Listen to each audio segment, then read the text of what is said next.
All right, everyone, welcome back. I've had 24 hours to soak in the Seeds of Unity patch that's just come out, and it is some exciting stuff. It's almost part of what I wished, but also some of the things that I feared as well, which is good. Like, I think this is a good thing. Change is always great, especially when it comes to TCGs. So, Chili here from A Hero's Guide to Asgartha. Let's go through the article that was released and what impact we're going to have. This was released on February 10th. It is the season patch. While it's coming a little early given the delay in Seeds of Unity, it's still good to know. There's a couple of things that I don't like in the sense that it is going live so quick, almost 2 days after it was announced, meaning that we have very little time to change some decks, especially as anyone that's playing current tournaments, if you're doing a turn-based one or even playing turn-based, some of those cards may not work. I assume once you've started the game, it will still continue, but for going on to second further rounds, it may not. So let's have a look at it. Introduction, the state of the meta over the last few months. Players have enjoyed a fairly diverse metagame. However, while the options to play Altered competitively are distinct from one another, we acknowledge that the environment itself is perhaps a bit more predictable than we would have liked. Some newer heroes have gained ground, but three strategies still dominate the meta. And even though our previous balance efforts, even through our previous balance efforts, have done so for quite some time. So these are Bravos decks built around a shared core of cards, and then there's Sigismar and Treyst. These archetypes performed exceptionally well at the Winter Finals 2026 and have remained strong since the early days of Altered. As a result, they now represent a significant portion of competitive play, and if I remember correctly, the Bravos as a collective basically make up more than a quarter, more than a third of all the games that we play against, at least competitively. Sigismar is basically up there in and of his own, holding up all the Ordis characters, and then there's Treyst. These three heroes will make up almost 80% of who you are playing against. At the same time, we have observed that Yzmir, and to a lesser extent Muna and Lyra, have been struggling to keep pace with their counterparts. I think in this case, many of these characters, it's because of the hunger, personally, in my view, that actually suppresses a lot of the Muna decks and potentially a lot of the Lyra decks because you can get rid of everything they're trying to do with their reserve. Our goal with this balance patch is to refresh the metagame by reducing overly powerful interactions and improving the overall play experience. While the three leading strategies, and I won't call them strategies, it's almost like heroes here, or two heroes in a faction, remained relatively balanced among themselves, meaningful adjustments are necessary to restore long-term diversity. Our aim is to ensure that players can continue to explore a wide variety of competitive and creative strategies. For this reason, we are proud to present what is likely the most ambitious balance patch in Altered's history, that is, and we're going to go until set 7. Okay, we'll go through that. Reminder, these changes will apply to all formats. Standard, no unique, and singleton starting Thursday, the 12th of February. So it is now, it's the 11th of February where I am at 4:30 p.m. in Mountain Time, meaning these things should be live now because the clock's already ticked to midnight in France, and I'm assuming that's the time that they are actually talking about, even though it's not noticed. On Board Game and Arena and in your local game stores. The Age of Sigismar Year 2. At this point, Sigismar is undoubtedly one of the most emblematic heroes in Altered's competitive scene. It is the hero that I play. So it is impacting me in terms of what they're doing, but we'll talk about what this means and my thoughts on that. Since its introduction in Beyond the Gates, the Ordis hero has been a dominant presence in nearly every metagame. While it has not always been the strongest option, the only time it wasn't was when Wari was around, so halfway through set 1. It has never been irrelevant, despite multiple errata and suspension over the years. The strength of Sigismar's ability has been widely acknowledged by the community. In previous patches, we hoped that natural counters and adjustments to other cards would help keep it in check, but the early game advantage remained difficult for many decks to contest. With this patch, we are taking a direct approach to restore better balance. Until now, we had deliberately avoided modifying its text, in part because of its status as a starter deck hero. With Seeds of Unity introducing a new Ordis starter deck, however, this constraint no longer applies. As a result, we are issuing an erratum to Sigismar, removing its first token of the game. Okay, so you can see here in terms of what Sigismar used to say: at noon, create an Ordis, recruit 1/1/1 soldier token in your hero expedition. The new one, pretty simple. Like, it's not much of a change. It does stop you from getting the potential double progression that Sigismar offers. What I think this does, though, it makes Kojo much better because you can still get that on day 1 or in day 1 and 2 in terms of its balance. So overall net benefit, you can now favor on Kojo, especially if they win the card draw. They win the starting player. So here, ignore my ability during the first day. Quite simple. Okay, not bad. I don't think it's going to change my way of playing it very much personally. I think we got off pretty lightly. There's a number of wild potentials where this could have done. And I think part of the reason they're doing this now is because of what's going to happen in set 7, which we're going to get to later on.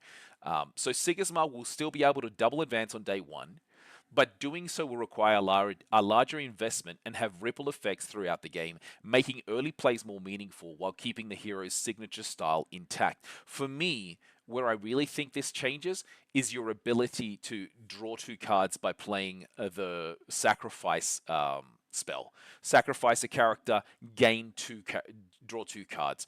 That is no longer going to be the best option or something that you're going to have as your day 1 pass, giving you the card advantage that Sigismar needs to get that engine going in the late game or in the mid to late game. Furthermore, reducing the power of Sigismar's ability helps relieve design pressures on the Ordis faction as a whole. This creates more space for future card development and may, for example, allow us to unsuspend Baba Yaga in the near future, a change that would benefit every Ordis hero. You can also look to just not allow Baba Yaga in a certain hero. Like, we haven't really explored that to say can be played on every hero but. And maybe that's something that we can do to bring some of the power level and the ability of bringing good cards to just some heroes and not all within a faction. So the next thing that we're looking at is suspension of Tiny Jinn in Bravos, both the common and the rare, and Haven Seringar. And you can hear me clapping along. I think this is fantastic. One of the issues that any of the Bravos heroes have when you're playing against them is how quickly they can ramp and how quickly they have access to draw.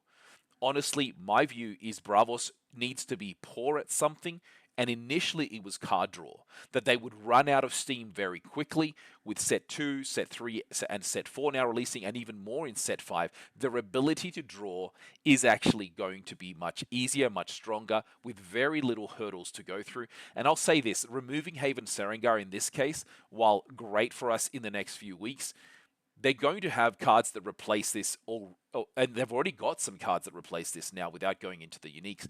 Now, the good thing is this is a common card that is getting rid of, which will be good. So once again, the common and the rare in Bravos of both Tiny Jinn and Haven Seringar have been suspended purely to enable some new ways of them trying to get some benefits. So the Tiny Jinn and Haven Seringar have become the defining pillars of modern Bravos decks. Both cards are the most played of their rarity in Altered, appearing as automatic 3-ofs in nearly every competitive list. And I'll just say this, it's the common Seringar, it's the rare Tiny Jinn.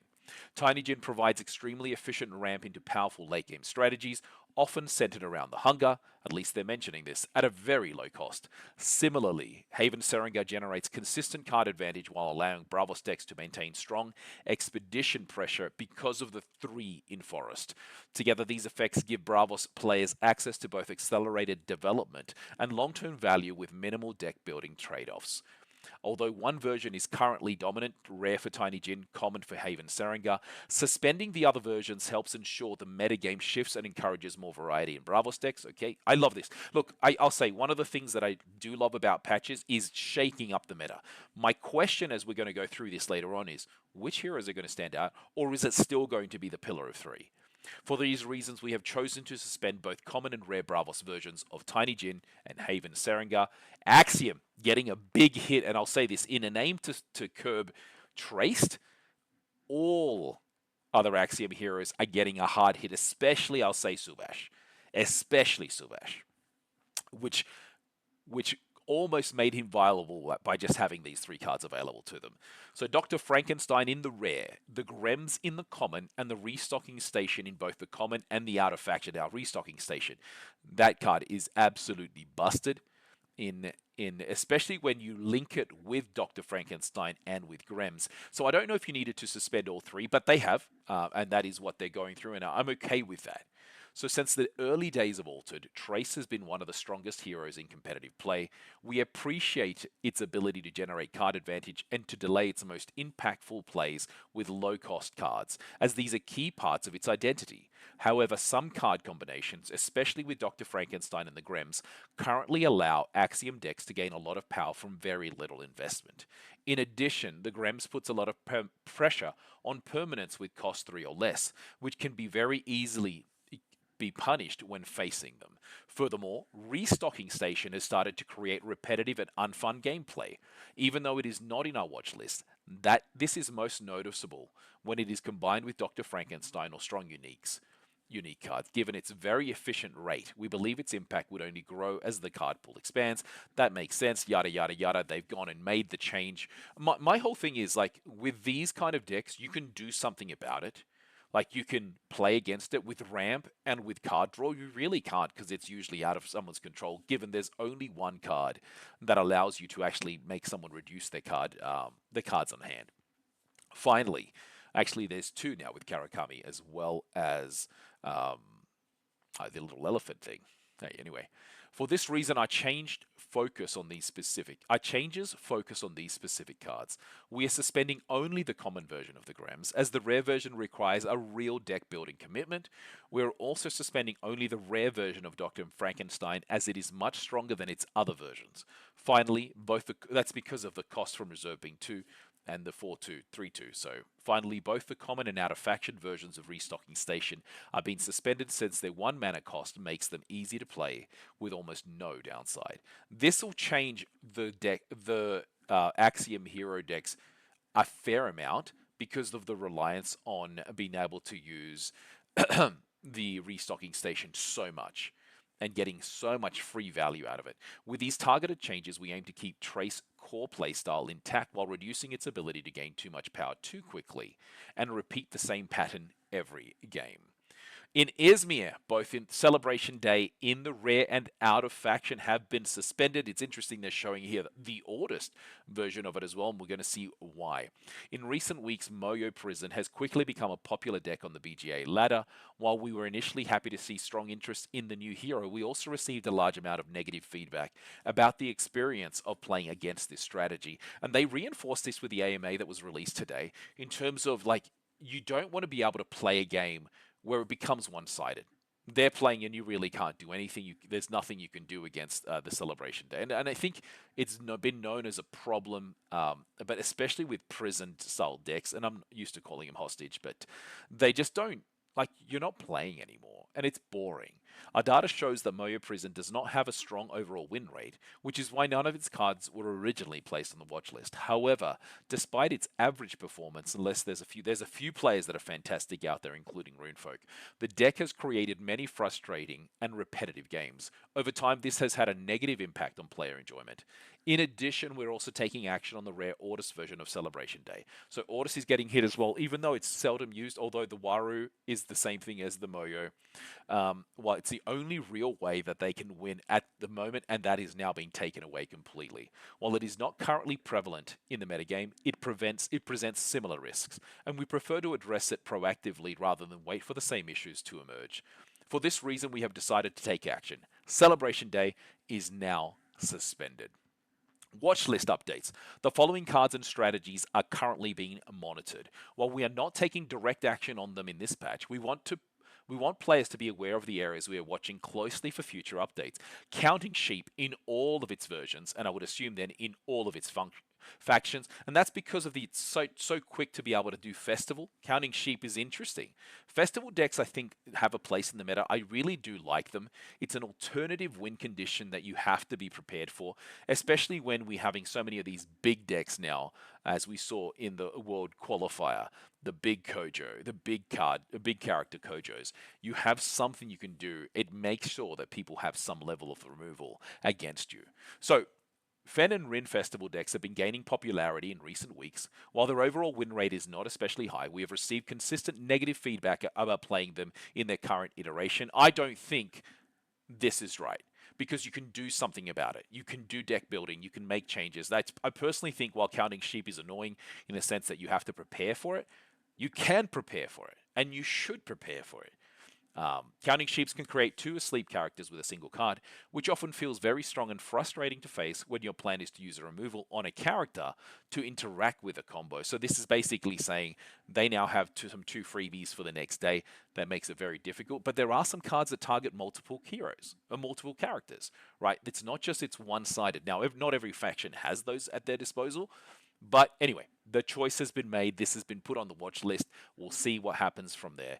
For now, we prefer to observe how the environment evolves after this patch before making further changes. They've also added Ouroboros Lyra Bastion out of faction in, I would assume it's just in Axiom.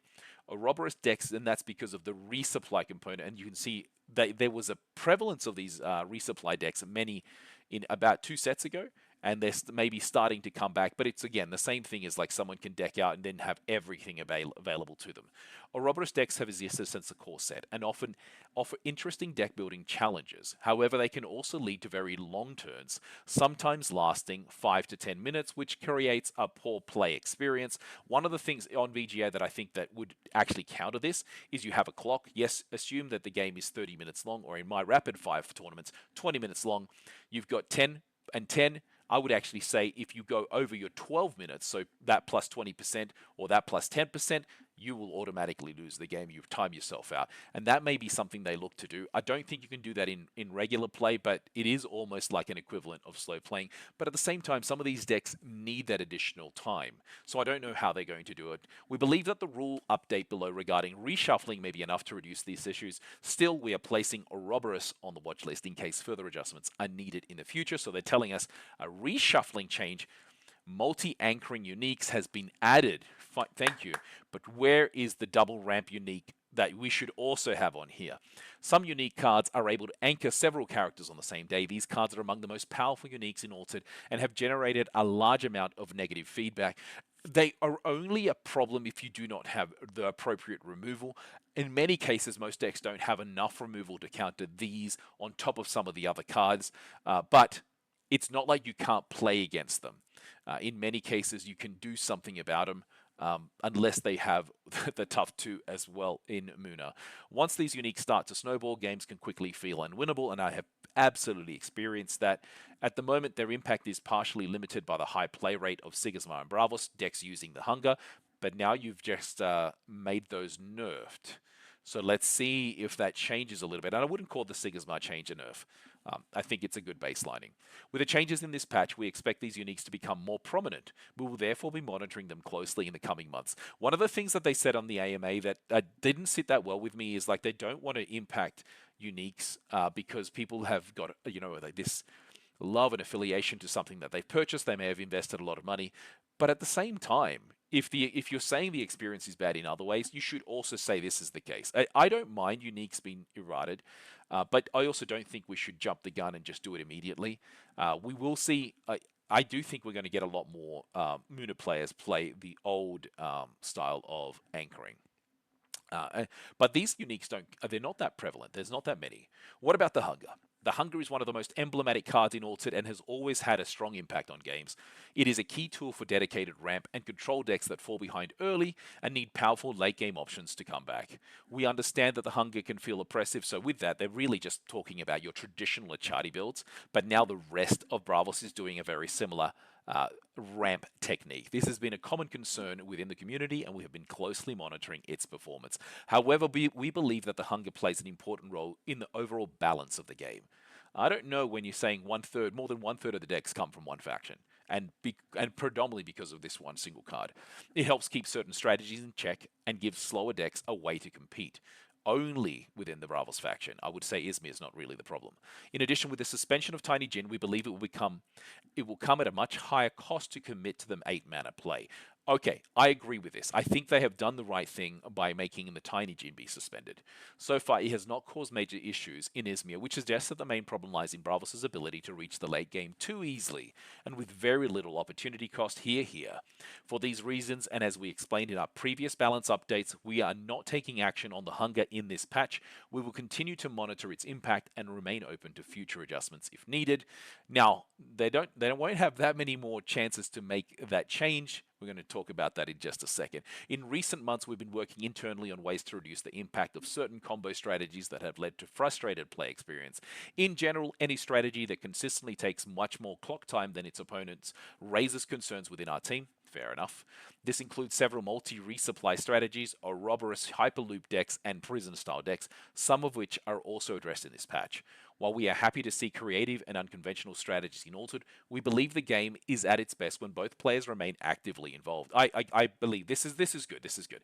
We prefer gameplay that does not revolve around one player executing a long sequence while the other simply waits.